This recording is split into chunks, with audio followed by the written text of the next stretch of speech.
What's up, everybody, and welcome into the 24/7 Sports College Basketball Show. I'm your host, Adam Finkelstein, and we are going to continue on our streak of previewing every major conference in college basketball. It began last week, I should say, with the Big East and the two-time defending national champion UConn. This week, it is the SEC, as Isaac Trotter will join me to preview all 16 schools in that league, and there he is. But Trotter, before we get going, this is a reminder to everybody to like, share, and subscribe here on the 24/7 Sports channel. We are going to continue to preview every major conference throughout the month of October. Now, Trotter, getting ready to talk SEC with you has me cramming for a test as if I'm in college and I haven't gone to class for the last month. So I spent my day studying.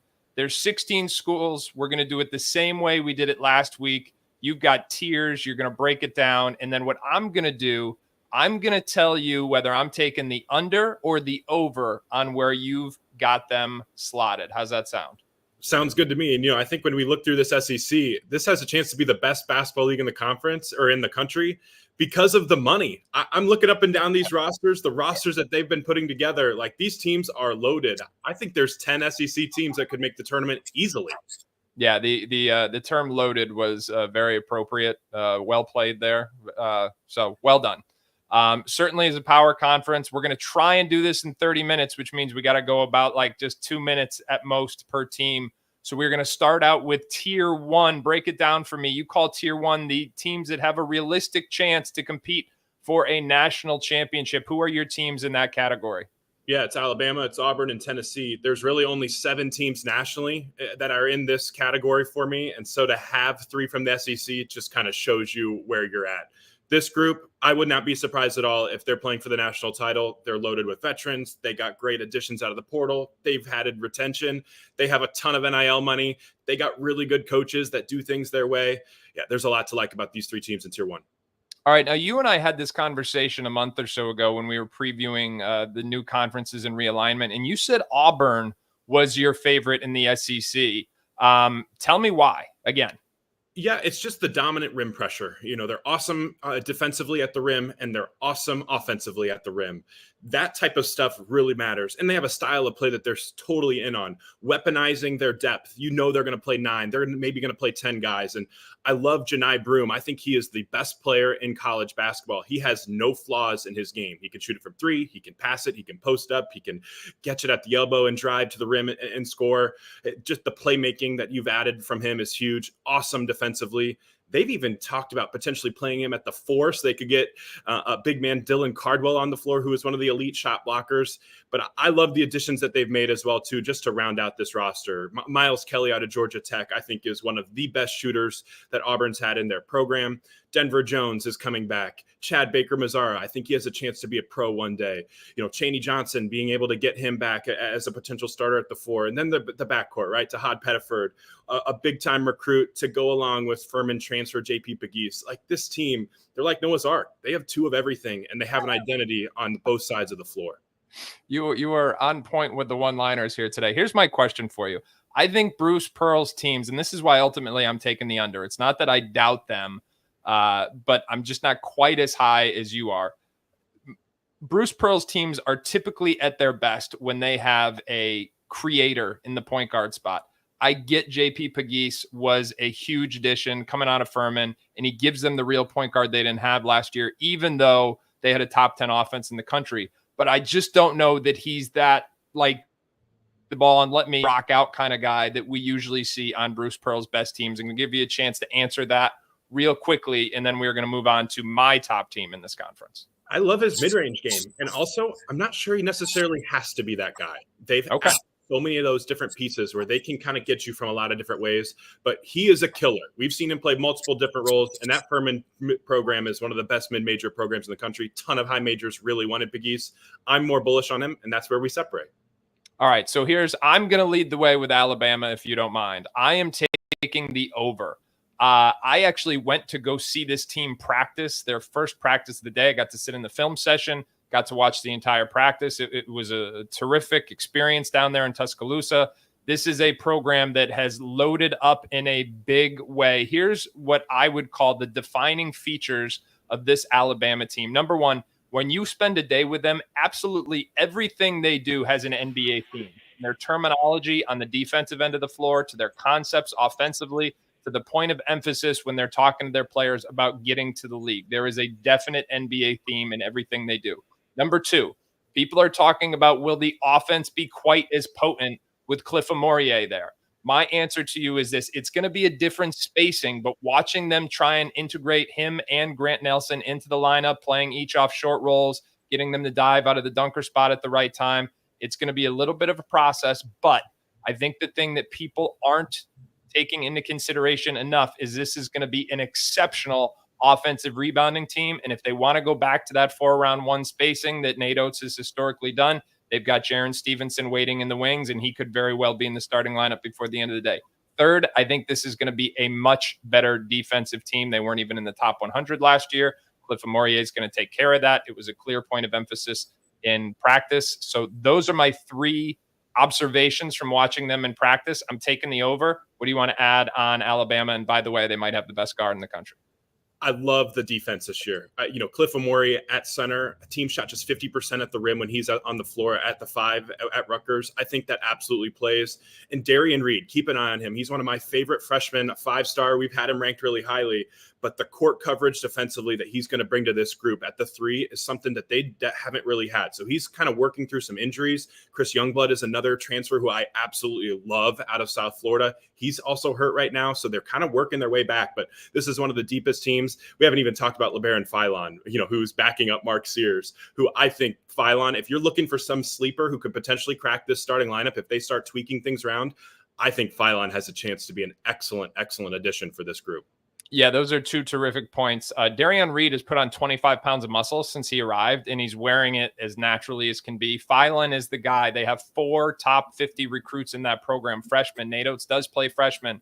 Philon is the one who has exceeded expectations. I think this becomes his team next year as a sophomore, but he's going to play a bigger role than some may expect this year as a freshman. All right, let's keep it moving. Tennessee, your third and final team, calling them a national championship contender, despite the fact that we've got some wholesale changes for Rick Barnes. Tell me why you are so high on them. So I love to split up position groups defensively. I don't think you can find a better point of attack defender than Zakai Ziegler. I don't know if you can find a more versatile, sturdy off-ball guard than Jemai Mashak. And there's not many rim protectors out there like Felix Okpara. So you give me 3 different defenders who are at the top of their craft at 3 different areas of the floor. Like, this group is going to be really, really good defensively, I think. And don't sleep on Igor Milicic. That addition out of Charlotte is really, really interesting to me. So a lot of this team is really built around Zakai Ziegler creating shots for everybody and being that head of the snake defensively. But Milicic, he plays maybe the second most important position in modern basketball, the 4, because you're just trying to find a 4 like, hey, can you shoot threes? Can you drive long closeouts? Can you guard multiple positions? Can you pass a little bit? Like, there's not many guys out there that can do that. I think Tennessee has that as well. And then Chaz Lanier, just a complete flamethrower. He has one of the weirdest shots in college basketball. His ball literally touches his knees when he's like warming up to shoot it. It's really weird, but it still goes in at such a high clip. He is going to be an absolute flamethrower for this group. So Tennessee has a lot of answers to the tests at multiple different levels, although life without Dalton Connect is not going to be the easiest. Life without Dalton Connect, life without Jonas Adu, life without Josiah Jordan-James, life without Santiago Vescovi, life without Toby Awaka. There's a lot of guys to replace over there. But to your point, this is a Tennessee program that has ranked within the top 3. I'm going to say that again, ranked within the top 3 defenses in college basketball for 3 consecutive years and been top 5 in 4 of the last 5 years. They are physical. They guard exceptionally well year in and year out. My questions are on the offensive end. Chaz Lanier is someone who's used to having a ton of stuff run for him. Zakai Ziegler is going to have the ball in his hands. He's going to try and collapse that lane, but he's got to be able to prove that he can score at the rim in order to draw those secondary defenders and get the dominoes rolling. I think offense is where this team, if they hope to get to that national championship level, they're going to have to prove it on the offensive end because we know Rick Barnes' teams are going to defend. All right, that is the end of Tier 1. Let's move on to Tier 2. And Trotter, what are we defining as Tier 2 here? Just top 25 caliber-ish rosters. Here's how I would look at it. I would be stunned if any of these teams didn't make the NCAA tournament. Like, something drastically wrong would have to happen for these rosters not to be in the field of 68. So by that logic, you were telling me you would be stunned if 10 of the 16 teams in the SEC don't make the NCAA tournament. Is that right?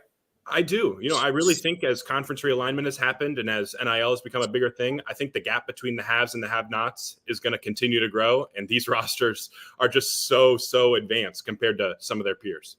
All right, let's start with Texas A&M, a team that didn't really look like they were going to make the NCAA tournament, had to close the regular season on a major run, and then did just that. They return the vast majority of their lineup, but tell me what you like about Buzz Williams' squad. Well, this is a really fun group because Wade Taylor coming back is one of the best guards in college basketball. Solomon Washington, I think, is a complete superstar defensively and is going to be a first-round pick one day. And then you add in Manny Obaseki, who really came on strong down the stretch too. So those three guys, getting them back is awesome. Even Anderson Garcia and Henry Coleman, that's awesome. But look at the portal. Look at the three guys that they've added from the portal. They missed a defender who could get to the rim, so they go out and get Zurich Phelps out of SMU. They don't have a shooter, especially off movement, so they go in the portal and they get CJ Wilcher, who made a ton of threes last year off handoffs. And Texas A&M is one of the best offensive rebounding teams in the country, and they go in the portal and get one of the best offensive rebounders in the portal in Minnesota transfer Pharrell Payne. So they've added three different pieces here that are just perfect for what they needed. So you add those to the core that they have coming back. Like I thought, a lot of people were really high on Texas A&M last year. Like they picked them to win the league. I was a little bullish on I was a little down on them last year, kind of selling them down last year.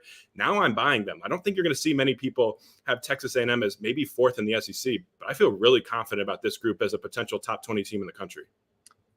Here's my concern, and I guess I would say I'm taking the under if you're going top four. Wade Taylor, 19 points per game last year. He's got to get more efficient. They're bringing back the vast majority of their attack. You highlighted their newcomers there. This is a guy who his shooting splits were 36, 32, 84 last year. They give him complete freedom and a ton of volume. He's got to make better decisions in that role. I will say this, though. Texas A&M, not just one of the best offensive rebounding teams in the country. They were the best team in the country when it came to the offensive glass. The other part of getting Taylor better opportunities is going to be surrounding him with more floor spacing. They were a bad shooting team last year. CJ Wilcher is certainly going to help, but they're going to need other guys to at least be able to make open spot up shots. They will surely go get it on the offensive glass, but those are my kind of wild cards. If they can get Taylor more spacing, if he can be a little bit more efficient, I think they've got a chance to be good. But four is pretty enthusiastic. All right, number 5, you've got a brand new Kentucky team under Mark Pope. And when I say brand new, I mean brand new. The starting lineup to me is up in the air, but these are your 5 guys. Tell me about them. The thing that I love about this roster construction is just veterans who play two ways and then have the dribble, pass, shoot type of qualities that Mark Pope wants. Both you and I are really, really bullish on Mark Pope as an X's and O's guy and his game plan, especially analytically wise, to get the most out of this team. And I love the bigs that they have that they can pass. Amari Williams, the transfer out of Drexel, can really pass it. Brandon Garrison, transfer out of Oklahoma State, I think he can pass it as well a little bit too, especially in this scheme. And then you just have a cavalry of shooters. Kobe Brea out of Dayton, Jackson Robinson, Andrew Carr out of Wake Forest. He's someone who's kind of slept under the radar a little bit. He's going to be awesome for them. And then they also have some defenders too. That point of attack defense last year was not a strength for that group. I think it will be when Otega Oweh's on the floor and Lamont Butler is on the floor. So there's a lot of newcomers, but this is a big bet on Mark Pope being awesome at his job and maximizing this group and giving themselves a chance with math by taking more threes than twos to win every single night. What concerns me about this group, and I should preface this by saying I think I'm going to take the over. I think I'm going to bet on them finishing in ahead of 5. This is a team that Mark Pope he's galvanized the fan base. Everybody is very excited. He's going to start all grad transfers, as you showed. The thing I worry about is role identification. I mean, I think you've got legitimate 10-man rotation, but this is basically a professional basketball team where everybody's on contract. This is their last year. They're all on 1-year contracts with the exception of guys like Colin Chandler and Brandon Garrison and some of the true freshmen who honestly may not play very much. But how do you figure out how do you differentiate the roles between so many guys with overlapping parts? That is going to be the secret sauce because they're 10 deep. They're as deep as anybody in the league. they've got shooting, they've got defense, they can check a lot of boxes, but there's only one ball and you can only play 5 guys at one time, and figuring out those roles is going to be the key for Kentucky this year, in my opinion. All right, Trotter, I don't know if you did this on purpose or not, but you've got Arkansas right behind Kentucky, 6th overall, and those are some familiar names for Kentucky fans, beginning with DJ Wagner. Yeah, loaded, right? Just a complete loaded unit, and I think everybody knows the deal with John Calipari, right? Like, his backcourt is going to drive this train, and it's DJ Wagner, it's Janelle Davis, and it's Boogie Fland. And those 3 guys really, for me, control how good this team really is, because he's going to give them the tools to succeed. And I love the front court. Zvonimir Ivicic gives you kind of a pick and pop guy. Jonas Adu is a phenomenal short roll, little float game. You've seen what he can do defensively as well. Trevon Brazile, like, you want a vertical lob catcher? Like, Trevon Brazile is the guy for you, with the ability to go up and catch it by the square. So Arkansas has a little bit of everything, but it really comes down to how good these guards are and who is the real alpha. I think it's Davis, but it would not surprise me at all if Boogie Fland kind of comes into this party, or DJ Wagner really comes in and has a breakout sophomore season. And how does that work? How does that mesh together? So this group is talented. I think it's a big year for John Calipari to really show if he can make them all come together and be this one, vibrant team, because I think that's been, the real question around him for the last few years. They've had as much talent or more talent than anybody. I wouldn't say that Calipari has maximized it. This group might be too good to mess up, though. I've heard very good things about Boogie Fland in the preseason. I've heard good things about DJ Wagner. I think this is going to be a revitalization campaign, if you will, after a frustrating freshman year, which was kind of overshadowed by Reed Shepherd and Rob Dillingham when DJ was the prize recruit going in there. So I think Cal, Kenny Payne, the Wagners, they're all on the same team now. There's no more dramatic recruiting battle. Everybody is aligned in getting DJ that breakout season, and I'm certainly expecting that. My concerns remain the same. I'm not sure they really have a true point guard on this roster. I think they're going to have to share the basketball, and I don't love the floor spacing, especially at that 4 spot. I think you're going to see a lot of like traditional dual big lineups out there that'll make it hard for a drive first guy like DJ Wagner. So guys like Boogie Fland, John L. Davis, and Carter Knox, those guys are going to have to make some shots. Same thing. Spacing becomes key. All right. Next one is a team that I think exceeded everyone's expectations last year, and that is Mississippi State. What are you expecting for them this season? This group is really fascinating to me. I think Chris Jan's a really good coach, especially on both ends. Like, we've seen his defense, but I thought offensively their process was really good last year. They were 2nd in the SEC in shot qualities, rim and 3 rate. A year ago, you and I were talking about Riley Kugel as a potential best prospect in the SEC. It just didn't go very well last year. His sophomore year at Florida, maybe left some money on the table by not staying in the draft after his really interesting freshman year. I think he bounces back in a big way. I'm a big fan of Cam Mathers too at Mississippi State. Josh Hubbard is a complete dog. He is just an absolute stud. And keep an eye on Keyshawn Murphy as well. They've added a lot of really dynamic, multi-positional defenders. I think Mississippi State has a chance to be a really, really good defensive team that can switch a lot at multiple positions. And then they got bucket getters. Hubbard is a complete bucket getter. And when Kugel's dialed in, he can get anywhere he wants on the floor. He just floats on the floor. And I think he's going to have a really, really big junior season for them. Mississippi State had a top 25 defense in the country last year. I think where they excelled the most was in defending the 3-point line. They not only limited their opponent's attempts from beyond the arc, but they contested them, so they shot a low percentage. And Josh Hubbard exceeded all expectations last year as a freshman, which in my opinion, was a key ingredient to this team collectively exceeding expectations. All right, we are going to go down to the state of Florida. Before we do that, we're going to give a shout out to everybody who was in the hurricane's path. Please stay safe down there.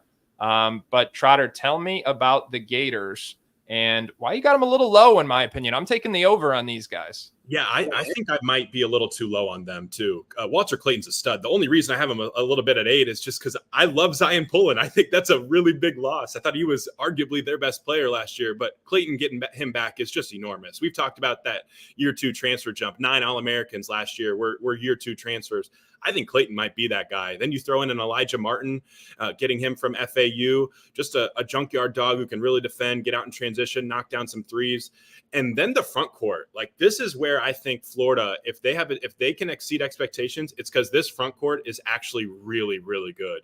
Alex Condon, one of my favorite breakout candidates. Ruben Chignello out of Washington State, awesome on the glass, really kind of growing. Sam Alexis, a transfer out of Chattanooga, perfect fit for what they do. He can dribble, he can pass. He was really battle tested last year. He had some moments where he was guarding Janai Broome last year and won some of those one-on-one battles when Chattanooga played Auburn. So I love the front court. I love what they've built here. Just some questions a little bit about that depth in that backcourt. But Walter Clayton, like he's good enough to carry them. So if there's a team that I think will exceed where they're at right now, I think it's Florida. So a couple interesting things about this team. Todd Golden, kind of the script has kind of flipped in his 2 years on the job. Like year one, they were much better defensively than they were offensively. Year two, that switched. They were very good offensively. They struggled defensively. I think Elijah Martin's presence in the lineup now is really going to potentially change the defensive outcome. And when you look at that 3-guard rotation they have, I think that is as good of a 3-guard lineup as you have in the SEC. Walter Clayton, Elijah Martin, and Will Richard. On top of that, Condon, who you mentioned, I think he is going to be an absolute darling for NBA scouts with his size. He can protect the rim, and he's also got some floor spacing potential. Those 4 players are really exciting to me. I am interested to see who the 5th one is. Like, what do they get out of that 4 or 5 spot, depending on what you want to call Condon? A lot of it is going to be the Washington State transfer, Ruben Chignello, if I'm saying that correctly. Does he step up? Is this the year that Thomas Hawk steps up and plays a significant role? That to me is the key. But I'm taking the over on Florida at number 8. I think they are a top 5 team in the SEC. All right, let's keep it moving because we still got 2 more of these teams that you're calling NCAA tournament locks. We got Ole Miss. Tell me about Chris Beard's club. I mean, this team is really, really good. Like, you could tell me they finish in the top 5 and I wouldn't be surprised. Like, Matthew Morrell, like, he's my, like, Norman Powell of the SEC. A phenomenal athlete who can really shoot it from 3, drives to the rim, and can put it on your head. Like, just a complete freak show of an athlete. They go get Sean Padula to kind of pair with Juju Murray in the backcourt. Dre Davis was a guy out of Seton Hall who I really liked, especially defensively. You can post him up, little booty ball threat, can get it going from 3. You can use him in pick and rolls. The real question for me kind of comes down to what this front court is, and that's a big unknown. Malik Dia out of Belmont, really talented, but can be in a little bit of an enigma at times. You know, what's the rim protection like? Is that John Bull's job? You know, how much can you get defensively out of Jamin Brakefield? It's a 5th-year senior. It's time to be an impact defender, which we haven't necessarily seen from him at this point in his career. Mykel Browns-Jones, like, what are you getting from him too? Another transfer who I like on tape, but how does he fit in as a 6'8", you know, stretch 4, maybe small ball 5? So I love the backcourt. I think Padula's a stud. I think Morrell's a stud. It really comes down to how this front court coalesces because, as we know, the SEC, like, rim protection is king in this league. Yeah, I'm taking the over. I don't disagree with any of your assessments. I just think they're better than a 9 seed. And I get, you know, you could have 10 teams in the NCAA tournament. Heck, all 10 of these teams could be ranked at one point or another. Ole Miss to me is a team that is going to be right in that top 25 picture the vast majority of the season. Matt Morrell had his most efficient year last year, his first under Chris Beard. I think listen, this guy's a full-grown man, and now he's got a real point guard who can space the floor. He's got an athletic wing next to him, so he's got more support than he's ever had. We've already seen that he has played his best basketball under Chris Beard, so I think this team takes another step forward. I am taking the over. All right, your last team in this segment is Texas and Rodney Terry's squad. Tell me about the Longhorns. I have a really hard time with this group because this is a super talented team that I'm not sure how they fit together that well. You know, Texas took the most off the dribble 2-point jumpers out of anybody in the Big 12 last year, except for one team, Houston, who was an amazing offensive rebounding team because that's their DNA. I don't know if that game plan necessarily works. I look at this roster, it's like Tremont Mark's going to take a lot of off the dribble 2s, and Arthur Kaluma is going to take a lot of off the dribble 2s, and Trey Johnson, is he going to take a lot of off the dribble 2s, and Jordan Pope, like what are you bringing to the table at 175 pounds? So it's going to be a really talented group of isolation scorers. Who makes each other better? You know, can we get Caden Shedrick the ball? Because I still think Caden Shedrick's a really talented big man. Like, if he gets a chance to play, he just hasn't got to play because Dylan Dessou was awesome, and then the Virginia situation was interesting. If he gets a chance to play, I think he can be an awesome two-way big man in this league. I'm just kind of curious if this group will be able to find their way when it's like, hey, Trey Johnson could be the alpha one night. Maybe Tremont Mark could be the alpha one night. Maybe Arthur Kaluma's the alpha one night. Like, that's tough. it's tough because it's not really in their DNA. Trey Johnson's a scorer by nature. Arthur Kaluma wants to be a focal point. We've seen that, this is his third school in 3 years and almost started at UNLV. He played a great role at Creighton, but he wasn't really happy being the third or fourth option. So how did these guys share the ball? How did they play an efficient blend of basketball on the offensive end of the floor is going to be key. It's going to be interesting. The Longhorns are certainly plenty talented. All right, we're going to go now to your tier 3, which you are deeming the bubble teams. Now, I'll tell you, the rules are going to change for this one. We are going to try and get through each of these teams in 60 seconds or less. Tell me first about the Missouri Tigers. Well, this has a chance to be one of the most improved teams in college basketball. Mark Mitchell kind of come in and try to be on his Kobe Brown 2.0 type of game. Like you watch that film, that's what you're going to try to be. This was the worst rim protection team in the SEC last year. So they went and got Josh Gray. Team shot just 49% at the rim when Gray was on the floor for South Carolina. That helps. Then Tony Perkins out of Missouri, a big time addition for them, especially as a guard who can really dominate some of those small guards that we see a lot of in the SEC. 13 of the 16 SEC teams are going to start a guard who is 6'2" or smaller. Perkins at 6'4". I call him the little guard torturer. So I think Dennis Gates has a big bounce back in year 3. All right, I'm taking the over. I think they get in the top 10 and unseat one of those teams. I like the lefties. I think they both could be on the verge of a bounce back season. And Mark Mitchell and Tamar Bates, I have had faith in Bates since high school. I don't think the situation has really been conducive to him, but confidence is a thing at Mizzou. I think both of those guys are going to bounce back. All right, let's go to Georgia. Tell me about Mike White's squad. You've got him. What is this? You've got him 12th now in the SEC. 12th in the SEC, and this is the most talented roster in Georgia history. Like that just shows you where like this league is at. Justin Abson, a big time transfer out of Appalachian State. Asa Newell, RJ Godfrey, transfer out of Clemson. That front court, I think, is going to lead to a much, much improved defense. They have positional size all over the place in that front court, and I'm not even bringing up Santos Cyril, who is a freak show athlete at 6'10" and 240 pounds. The guards are great too. Silas Demery, big time breakout candidate out of this as his sophomore year. Tyron Lawrence, been there and done that as a top of the scouting report guy during his time at Vanderbilt. And then they've went into the portal, got some Mount St. Mary's transfers. I like Dakota LeFew a lot. I like his game a lot. I think him and Blue Kane kind of add even more dynamicism to this backcourt. So Mike White has a really, really good roster. How much does that matter in a league where everybody, it feels like, has an awesome roster? Georgia's significantly better on the defensive end of the floor than they were the offensive end of the floor last year. Key variable to watch, in my opinion, is their ability to pressure the rim, both in terms of not getting their shot blocked. They got a lot of shots blocked last year, and they were not an efficient finishing team. If they can score inside the paint, it's going to open up the rest of their offense. Obviously, Asa Newell is a significant one-and-done prospect as well. All right, last team in this bubble category is South Carolina, coming off a huge season last year. What do you like about them this season, other than my guy, Colin Murray Boyles? I love the backcourt type of build. Jamari Thomas can get in the lane whenever he wants. A really interesting transfer out of Norfolk State. And then the ability to get a guy like Miles Studi back, and Cam Scott is a big-time freshman that they have a lot of expectations for. I feel like I really trust Lamont Paris. Like I call them the Wisconsin of the SEC. They're going to play slow, grind them out games. They're going to force you to play at their tempo, play games in the mid-60s from a possessions perspective, and they're going to make you execute in the half court, and they're going to make you execute defensively as well. Like you're going to have to guard multiple actions deep into the shot clock. So this is a really interesting roster construction to bank on Nick Pringle coming in at the 5. He's going to add a lot more vertical aspect to their offense that they didn't necessarily have last year. And then Colin Murray Boyles, I don't have enough time to talk about him. He is my favorite NBA draft prospect in the SEC. We've got it. We're going to do an NBA show after we get through all these conference previews. Let me say this, though. In terms of tempo, they were 351st in the country. They're going to play slow, folks. They are absolutely going to grind you out. It's not just a narrative. There's numbers to back it up.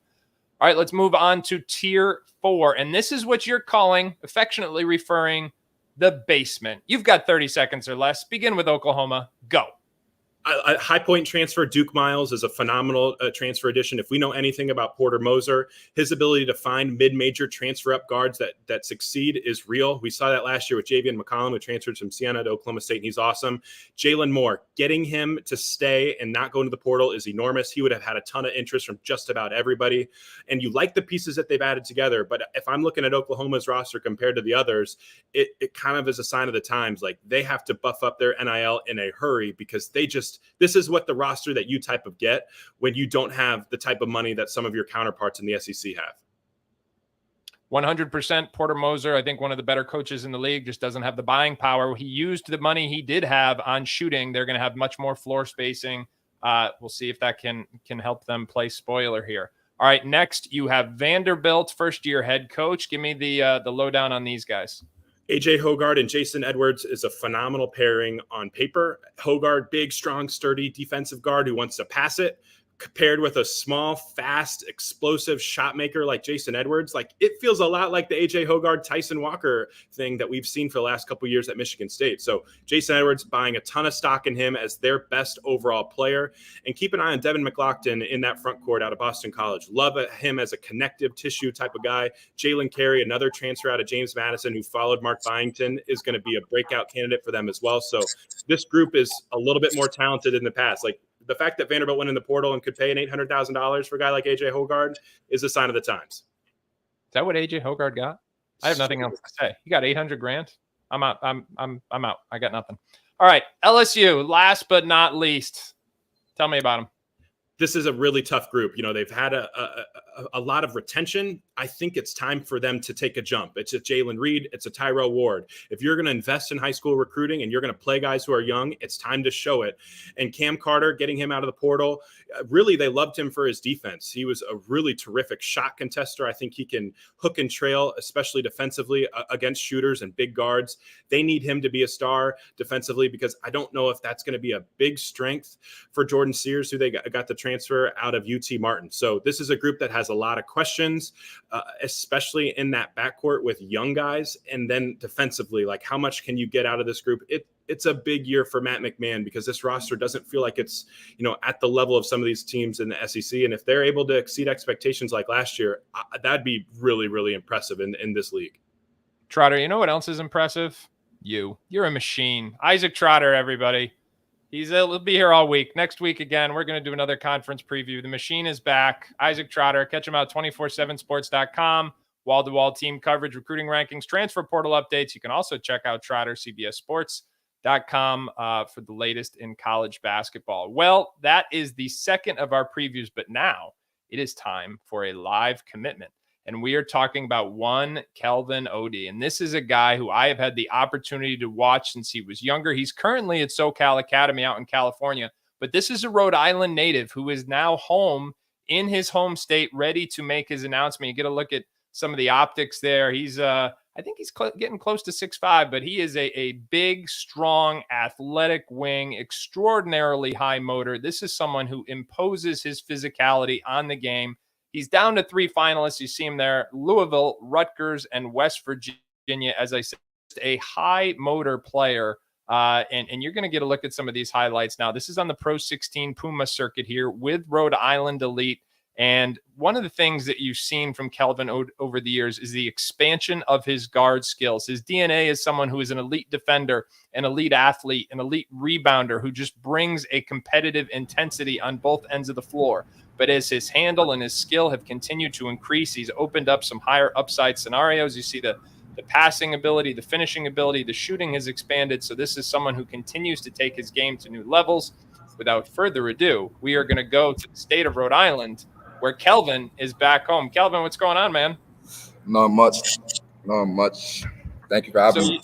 You made the trip all the way from California back to Rhode Island. Tell me, why was it so important for you to be back home? And tell me exactly where you are today. I'm at Zuklo Recreation Center. This is where it all started. This is where I started playing basketball. This was my first serious team, so this was the perfect spot to do it. All right, you flew cross country to be back here, and who is with you today? I got my parents on the side of me. All right, great. Now, Kelvin, take me through what the last few years have been like, because I remember seeing you play for the first time. I think it was LaSalle Academy, right? And then you were at South Kent, seen you at Rhode Island Elite throughout the years. We talked a little bit about your growth as someone who just, you were big and strong at an early age. You always played hard, but we've really seen your game grow at a rapid rate. So tell me what these last few years have been like in continuing to take your game to new levels.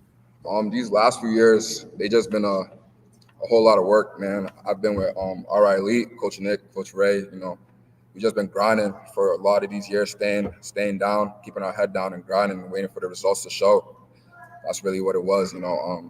I wasn't really somebody that was, I could say, like highly ranked early on, stuff like that.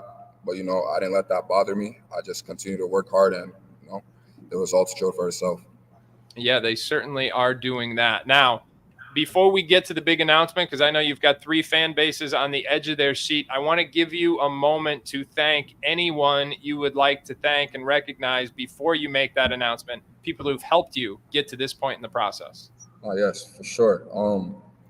I first want to thank God, thank my family, thank RI Elite, it's my guys, thank LaSalle Academy, South Kent, Zoukla Recreation, SoCal Academy, all those guys, man, they all played a very significant and important part to my success today. All right. Well, that means the time is here. Tell everybody where you're going to be playing your college basketball.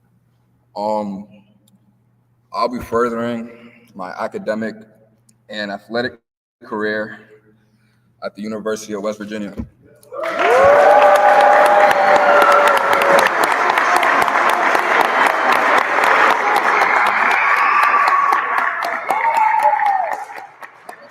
All right. Congratulations. He is headed to Morgantown. Kelvin, what was it about the first-year head coach in the Mountaineers that made you decide that was where you wanted to be? I'm big on family. That's one thing I'm big on. Loyalty. My lead recruiter, Tom Ostrom, he showed that I was very important to, their coaching staff. I was important to, the program. He came to my house many times, came to my new school down in LA. So little things like that mattered. And, and that played a big role on why I chose to go here. All right, now the Mountaineers have a proud basketball tradition, and they like players like yourself, kind of the gritty blue-collar guys who play harder than everybody else. What would you tell those fans they are getting when you arrive in Morgantown? First, they're getting a winner, a competitor, a dog, someone that's willing to do whatever it takes to win. And, a message I have is, I'm coming there to help turn the program back around to where it used to be. All right. Well, Kelvin, I tell you what, you have continued to raise the bar with each passing year. It's been a lot of fun to watch you play. I'm looking forward to continuing to watch you this year and then again at West Virginia. But now you only have one thing left to do. You got to go celebrate with your friends and family before you get back on that plane to Cali. Yes, sir. All right, Kelvin, thanks so much, and thank you for doing this here with us on 24/7 Sports. Thank you for having me. All right, Kelvin Odih, a huge get here for West Virginia and head coach Darian DeVries. We're going to bring in 24/7 Sports national recruiting analyst Travis Branham to help me break this down. Trav, as I often like to do with you, tell me how this came to be, because I know you have your finger on the pulse of these recruitments. How did he end up a Mountaineer? Yeah, I mean, he just fits everything that Darren DeVries is looking for, especially in this utility, just dog of a wing. And I'm sorry, there's a 1-year-old trying to break down the door right now, but it was bound to happen on live TV at some point. But again, fits exactly what Darren DeVries is looking for in a wing. He's a big-time competitor, a guy that is an ultimate defender. Can defend multiple positions, but just ultimately wreaks havoc on that side of the ball. And as you said, he continues to evolve his offensive game. So he just fit everything that Darren DeVries was looking for. And I think sometimes in those situations, it just makes for a perfect pairing and made for a simple decision at the end of the day. All right, Trav, I got a question for you, and it is not about the 1-year-old at the door. Can you tell me the name of the last Rhode Island native to commit to West Virginia? Brother, I am not Eric Bossy here. You're going to have to educate me. Well, here it is. It's Joe Mazzulla. the current head coach of the Boston Celtics. And I will tell you what, they were different kind of players. Joe was an undersized kind of true guard, but they had a very similar mentality, ultra gritty, ultra competitive. And although Mazzulla was recruited by John Beilein, he ended up being on that first Bob Huggins team. And here's the parallel that I would make for West Virginia fans. These are two players that are cut from a similar cloth in terms of their mentality. And if you're Darren DeVries and you were trying to establish a culture for a new program, you want someone like Kelvin there because of how tough he is, because of how hard he plays, because of how athletic he is. And if they can continue to grow his guard skills and he evolves into a big guard, there are some very high upside outcomes at play there. Trav, I know they've got a lot of seniors. They've got a lot of grad transfers on this roster. What do we expect from the Mountaineers through the rest of this recruiting cycle, both in the high school ranks as well as most likely in the transfer portal this spring? Yeah, when it comes to the high school recruiting front, they've been very selective in who they target, and it seems like they're really waiting for this transfer portal. They didn't cast a wide net by any means, and in terms of guys that they've brought on visits that are still available, there's very few left. So by all accounts, it seems like they like this team moving forward. Maybe a guy or two pops up throughout the high school season that they jump in late on, but it looks like they're preparing for this transfer portal just like the rest of the country.